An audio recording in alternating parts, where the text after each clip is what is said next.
اقرأ باسم ربك الذي خلق. Read in the name of your Lord who has created. নবী মুহাম্মদ সাল্লাল্লাহু আলাইহি ওয়াসাল্লাম বেশ কিছুদিন ধরে ভাবছিলেন কেন মানুষ সত্য গ্রহণ করছে না। তিনি শুধু আল্লাহর বন্দিগির দিকে আহ্বান করছিলেন, কিন্তু খুব কম মানুষ ইসলাম গ্রহণ করছিল। তিনি নিজেকে একাকী ও দুঃখিত অনুভব করছিলেন। অবশ্য তিনি জানতেন আল্লাহ তাকে কখনো একা ফেলে যাবেন না। সেই কঠিন ও দুঃখজনক মুহূর্তে একটি বিস্ময়কর ঘটনা ঘটে গেল। এক রাতেই নবী মুহাম্মদ সাল্লাল্লাহু আলাইহি ওয়াসাল্লাম ঘুমিয়ে আছেন। ফেরেশতা জিবরিল আলাইহিস সালাম তার কাছে এসে তাকে জাগিয়ে তুললেন। চলুন হে নবী মুহাম্মদ, আপনার রব আল্লাহ আপনাকে নিয়ে যেতে বলেছেন। নবী মুহাম্মদ সাল্লাল্লাহু আলাইহি ওয়াসাল্লাম দরজা খুলে বাহিরে তাকালেন। তিনি একটি অতি বিস্ময়কর প্রাণী দেখতে পেলেন। ঘোড়া সদৃশ বিশাল পাখা বিশিষ্ট একটি অতি উজ্জ্বল প্রাণী। এমন প্রাণী অতীতে কখনো তিনি দেখেননি। জান্নাতি এ প্রাণীটির নাম হল বোরাক। জিবরিল আলাইহিস সালাম বললেন, আপনি বোরাকে আরোহণ করুন এবং আমাদের সাথে বেহেশতের পথে চলুন। বোরাকের সঙ্গে নবী মুহাম্মদ সাল্লাল্লাহু আলাইহি ওয়াসাল্লাম আকাশে উড়তে উড়তে নিচের শহর ও খেজুর বাগানগুলো দেখতে পেলেন। প্রথমে তিনি জেরুজালেমের মসজিদে আকসা পৌঁছালেন। সেখানে পূর্বেই অতীতের সকল নবী ও রাসূল আলাইহিমুসসালাম উপস্থিত ছিলেন। নবী মুহাম্মদ সাল্লাল্লাহু আলাইহি ওয়াসাল্লাম তাদের ইমাম হয়ে 2 রাকাত সালাত আদায় করলেন। তারপর বোরাক তাকে নিয়ে আকাশে উঠতে লাগল। তিনি প্রথম আকাশের দরজায় গিয়ে অসংখ্য ফেরেশতা দেখলেন এবং এক এক করে 7টি আকাশ পাড়ি দিলেন। অতঃপর নবী মুহাম্মদ সাল্লাল্লাহু আলাইহি ওয়াসাল্লাম এক এক করে রং বেরঙের অসংখ্য পর্দা পাড়ি দিতে লাগলেন। জান্নাতি আলো ও মণিমুক্তা খচিত ছিল এসব পর্দা। ছিল হীরা জহরত দিয়ে তৈরি স্বর্ণালী রঙের পর্দাও। এসব পর্দার আলো ও কারুকাজ মানব কল্পনার ঊর্ধ্বে।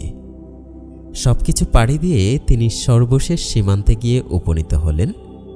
অবশেষে নবী মুহাম্মদ সাল্লাল্লাহু আলাইহি ওয়াসাল্লাম আল্লাহ তাআলার কুদরতি আলোর বিস্ময়কর পর্দাটার খুবই কাছাকাছি পৌঁছে গেলেন। নবী মুহাম্মদ সাল্লাল্লাহু আলাইহি ওয়াসাল্লাম সেখানে অসাধারণ শান্তি ও অকল্পনীয় আনন্দ উপভোগ করলেন। সেখানে কোনো অন্ধকার এবং দুঃখের ছোঁয়া নেই। নেই কোনো একাকিত্ব ও বেদনার অনুভূতি। সেখানে নেই কোনো সময়ের হিসাব। সেখানে কেবল একজনই আছেন। তিনি হচ্ছেন সর্বশক্তিমান ও সবচেয়ে মহান আল্লাহ। নবী মুহাম্মদ সাল্লাল্লাহু আলাইহি ওয়াসাল্লাম সেখানে আল্লাহর সীমাহীন শক্তি ও ক্ষমতার নিদর্শন অবলোকন করলেন। তিনি অনুভব করলেন একমাত্র আল্লাহই হচ্ছেন রক্ষাকারী, যিনি সবচেয়ে বেশি নিকটে। আল্লাহ হচ্ছেন সবচেয়ে বেশি দয়ালু এবং সবচেয়ে বড় দানশীল। নবী মুহাম্মদ সাল্লাল্লাহু আলাইহি ওয়াসাল্লাম অনুভব করলেন পরম প্রশান্তি ও অনন্ত সান্ত্বনা। পর্দার আড়াল হতে তিনি কথা বললেন আল্লাহর সাথে। এরপর নবী মুহাম্মদ সাল্লাল্লাহু আলাইহি ওয়াসাল্লাম পৃথিবীতে ফিরে এলেন। তিনি জেরুজালেমে নেমে মক্কায় যাওয়ার জন্য আবার যাত্রা শুরু করলেন। পথে ব্যবসায়ীদের কাফেলার দেখা পেলেন এবং মক্কায় পৌঁছালেন। তার বিছানা তখনও গরম ছিল। তার ব্যবহৃত পাত্রের পানি এখনও গড়িয়ে যাচ্ছে। এই বিস্ময়কর ভ্রমণকে বলা হয় মেরাজ, যার অর্থ ঊর্ধ্বগমন, যা একটি মুহূর্তের মধ্যে সংগঠিত হয়েছিল। নবী মুহাম্মদ সাল্লাল্লাহু আলাইহি ওয়াসাল্লাম সকালে কুরাইশদের কাছে এই ঘটনা বিবরণ দিলেন। তারা প্রথমে হাসল, কিন্তু যখন নবী সাল্লাল্লাহু আলাইহি ওয়াসাল্লাম তাদের সামনে জেরুজালেমের বর্ণনা দিলেন, তখন তারা অবাক হয়ে গেল। তারা ভাবল, কিভাবে তিনি এত কিছু জানলেন, যদিও কখনো সেখানে যাননি তিনি। আসলে এটি ছিল আল্লাহর অসীম ক্ষমতার প্রকাশ, মুহাম্মদ সাল্লাল্লাহু আলাইহি ওয়াসাল্লামের নবুয়তের প্রমাণ।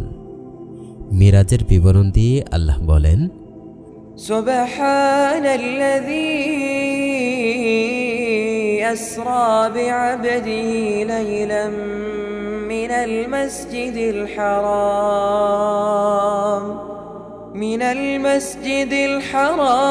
إلى المسجد الأقصى الذي باركنا حوله لنريه من آياتنا إنه هو السميع البصير। পরম পবিত্র মহিমাময় সত্তা তিনি, যিনি স্বীয় বান্দাকে রাত্রিবেলায় ভ্রমণ করিয়েছিলেন মসজিদে হারাম থেকে মসজিদে আকসা পর্যন্ত, যার চারদিকে আমি পর্যাপ্ত বরকত দান করেছি, যাতে আমি তাকে কুদরতের কিছু নিদর্শন দেখিয়ে দেই। নিশ্চয়ই তিনি পরম শ্রবণকারী ও দর্শনশীল।